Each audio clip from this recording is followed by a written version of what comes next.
hearty welcome to Grandma's Wealth Wisdom with your neighborly hosts, Brandon and Amanda Neely. This is the only podcast that helps you take charge of your cash flow and leverage your assets simply and sustainably, the way Grandma used to. Hi, I'm Amanda, and welcome to Grandma's Wealth Wisdom, where we help you break through to a smart, stable financial future with the tried and true wisdom Grandma used. Hey, I'm Brandon, and this is episode 51. Questions your SO would ask.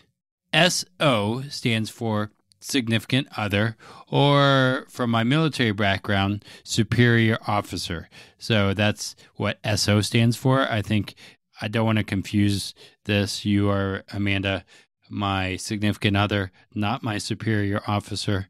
Maybe depending, I guess, sometimes, but...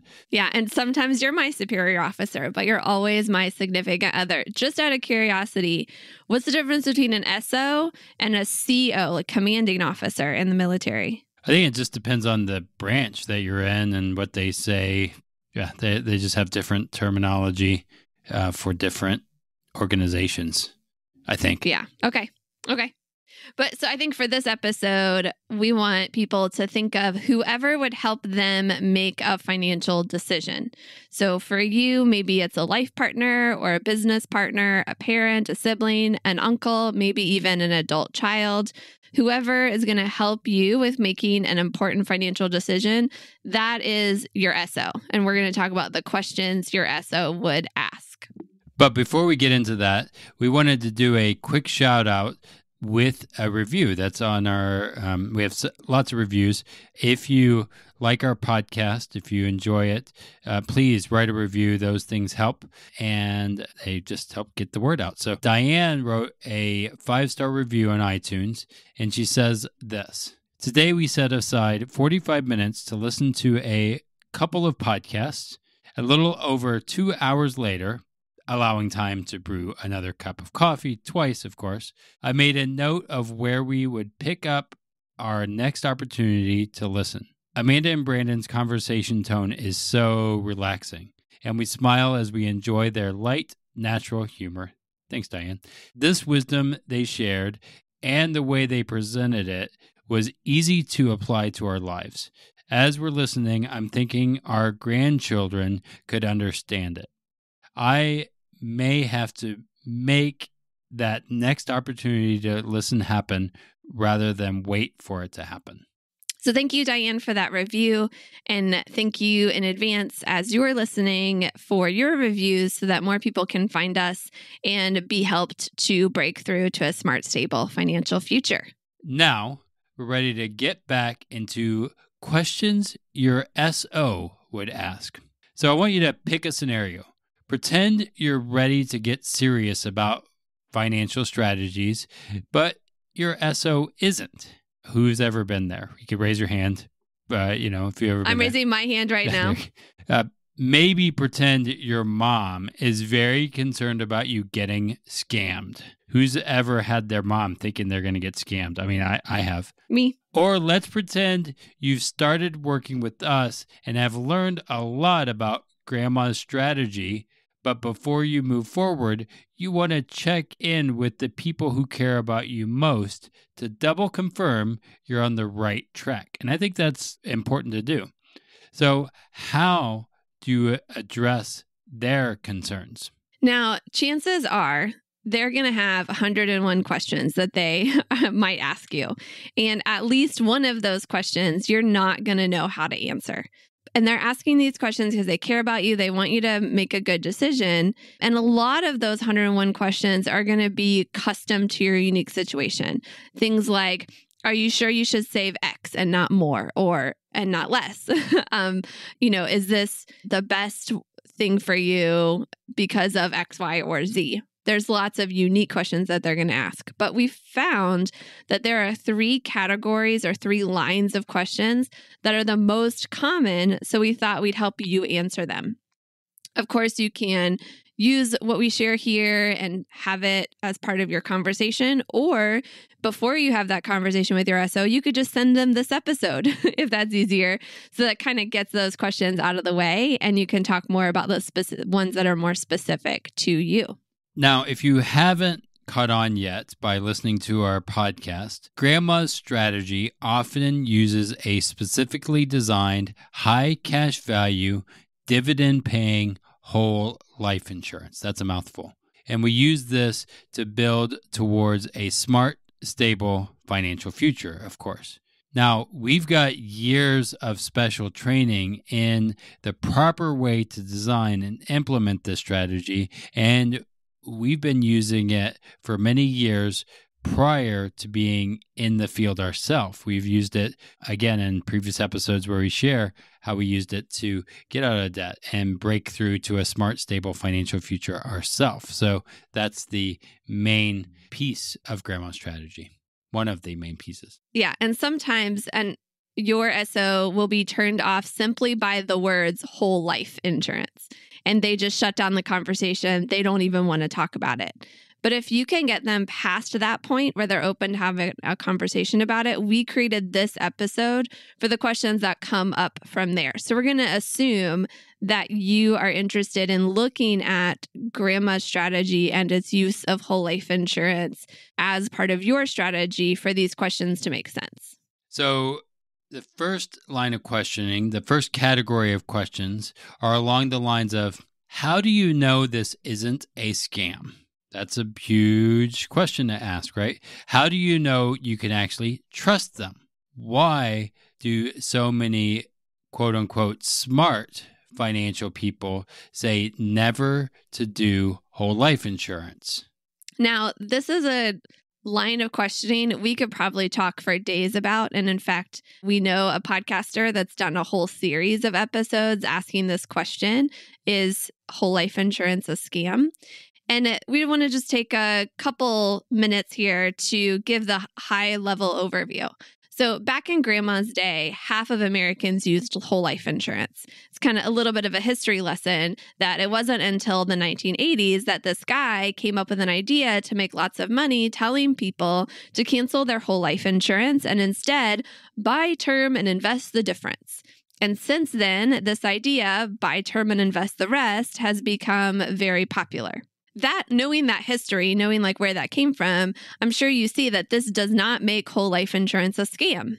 It just makes it one of your options to take seriously. And in fact, there are lots of people, as they seriously consider the options, that have chosen whole life insurance right now. There's rich people, middle-class people, young people, old people, people of all different kinds of backgrounds that have whole life insurance right now. A question you might ask back to your SO is, what's so special about investing in the stock market anyway?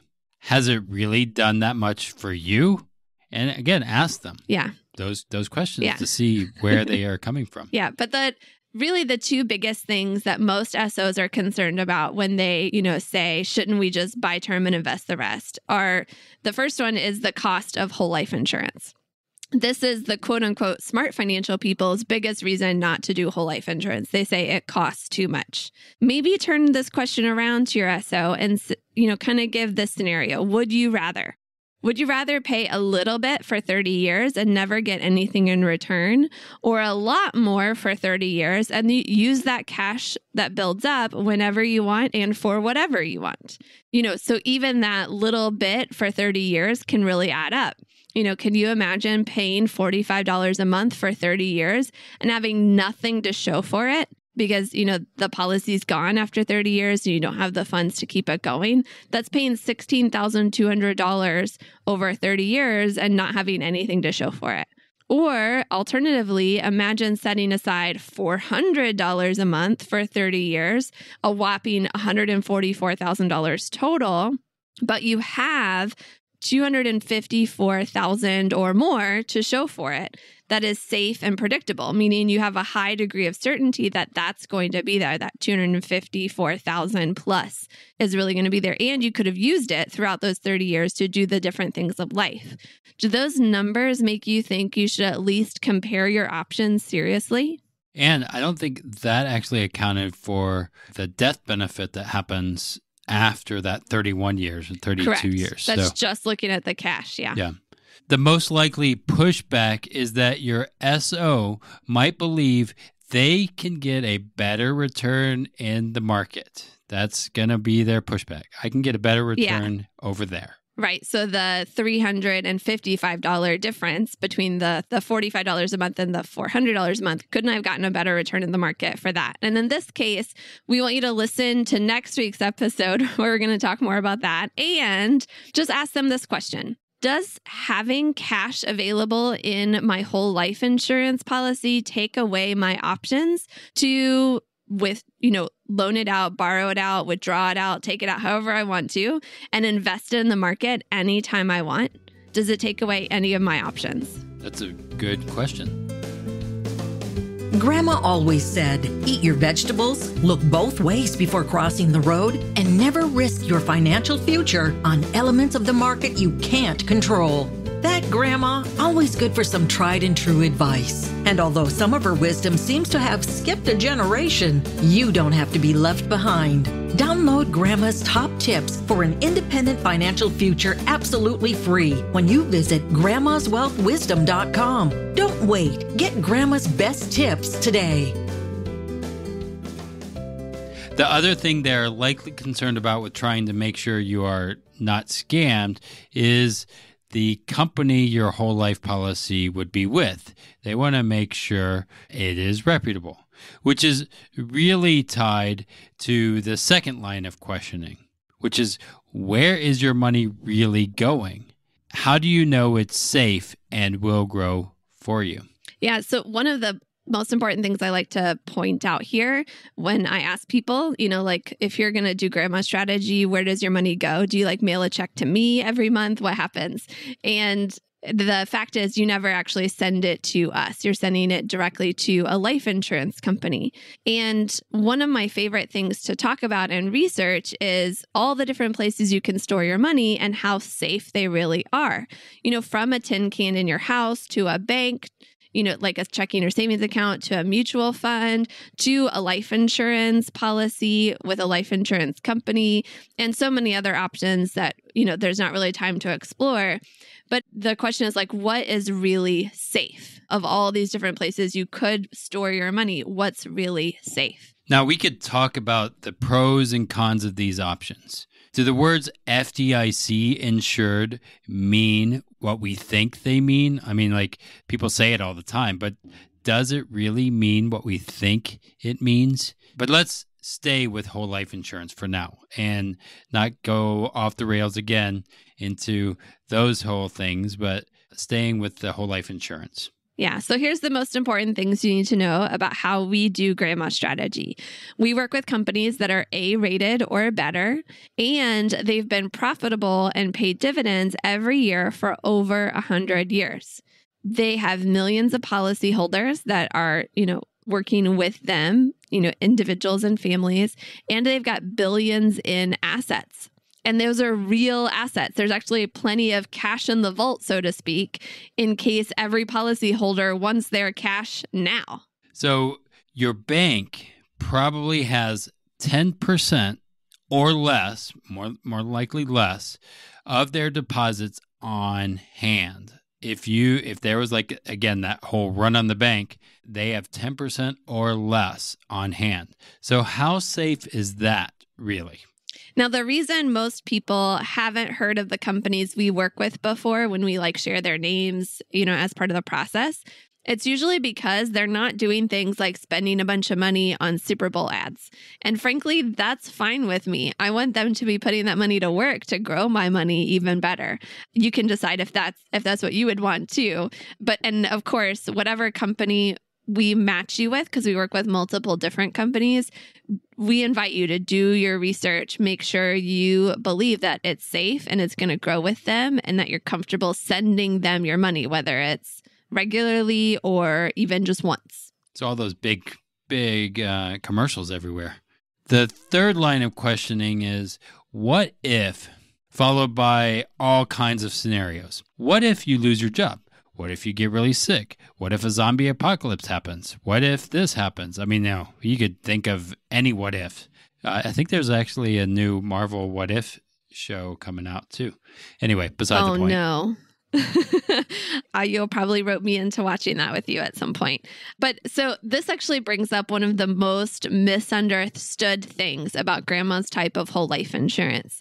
And I want to make sure we really get clear on this, because sometimes what holds people back the most. And here's the truth. The amount you pay, if you're like paying regularly on a monthly or quarterly or annual basis, the amount you put into grandma's strategy is flexible.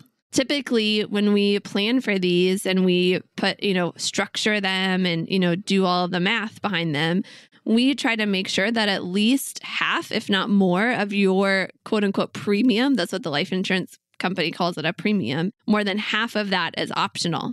And there's also options to pay less, or, even less than what the minimum is, or temporarily stop payments anytime you need to. You could even choose to stop payments forever and still have life insurance coverage.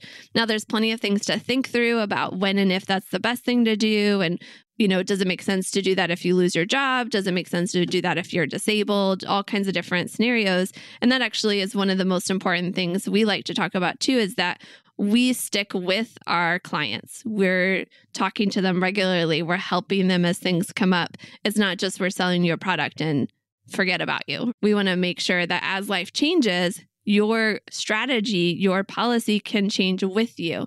And we talk about that more in episode 49 about financial flexibility and how to manage your money as life changes. If you want to go back and listen to that, we've got lots of ways that we want to help make sure that when the what if happens, you're taken care of and you feel comfortable with what you could do. Now, of course, there are more questions those who care about you will ask.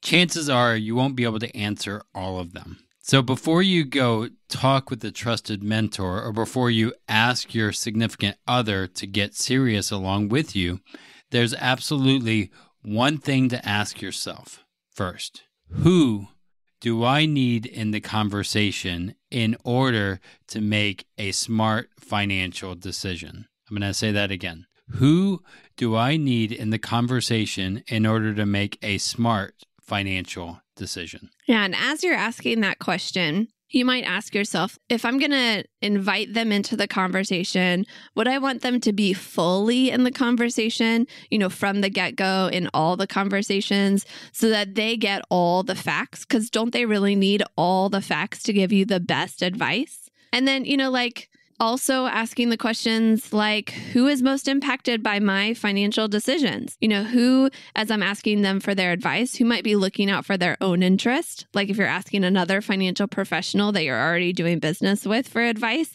they might give you a different story because they want to make sure they keep making money off of you, right? Mm-hmm. And various situations within there too. And then also, whose opinion should weigh the most? Whoever's going to be most impacted by your decisions, their opinion should actually carry more weight than those who won't be as impacted, meaning your opinion should probably carry the most weight, I would imagine.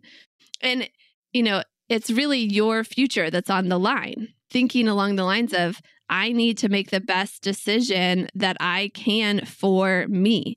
And I'm the one that's going to be living with it for years to come. Am I okay with, and are the people that I'm talking to and asking for their advice, are they okay with me even going against their advice before I even ask for it? Maybe that's something I want to bring up at the beginning of the conversation. Hey, I'm going to ask for your advice. I might not listen to it. Is that okay with you? And Also, maybe ask them, are they okay with being challenged in their own beliefs about money? Because you're going to, maybe bring up some concepts and some ideas that they don't believe in. And are they willing to have that conversation in an open and honest way? And if they're not, maybe they're not the best person to be in that conversation. And maybe it'll actually be more harmful to your relationship to ask them for advice. Maybe. I don't know. Up to you to decide. I know when I sometimes even ask Brandon what I should wear that day, I have to tell him before, I might not agree with your answer and might choose what you did not pick, but I'm going to ask you still, which one do you think I should wear today? Because he hates it when he tells me and then I choose the other one. Well, and I also think like your beliefs about money, sometimes it's a generational thing. It's we don't even know why we think about it. And it's there's a poverty mindset versus prosperity. There's all kinds of other things about money and our beliefs about money that we have to be thinking through. So that's a huge question in thinking about where are they at on the spectrum, just to think about it. So their beliefs about money is huge, both past and current. Now, we've put these questions into the Wealth Journal for this episode. So you can get that Wealth Journal just by going to grandmaswealthwisdom.com/51. That's grandmaswealthwisdom.com/51. It's absolutely free. Going to help you think through for yourself. Even if you don't use us, going through these exercises and these journals are going to help you, again, build a smart, stable financial future for yourself. Yeah. And we'd invite you to make sure you get this journal, take some time, answer the questions about who you're going to talk to and why you're going to talk to them and what you want the conversation to look like before you actually go talk to them. It'll just help the conversation be the most helpful. And we hope this episode has been helpful. We're going to take a risk, pun intended, in the next episode and talk specifically about a controversial topic, 401ks and the stock market, and kind of open up a can of worms there. So if you've got taking those risks. If you've got a 401k, a 403b, or an IRA, you're going to want to hear Grandma's perspective. So hit subscribe so you don't miss it. So until next time, keep building your wealth simply and sustainably so you can break through to a smart, stable financial future. The topics presented in this podcast are for general information only and not for the purpose of providing legal, accounting, or investment advice. On such matters, please consult a professional who knows your specific situation. This is thepodcastfactory.com.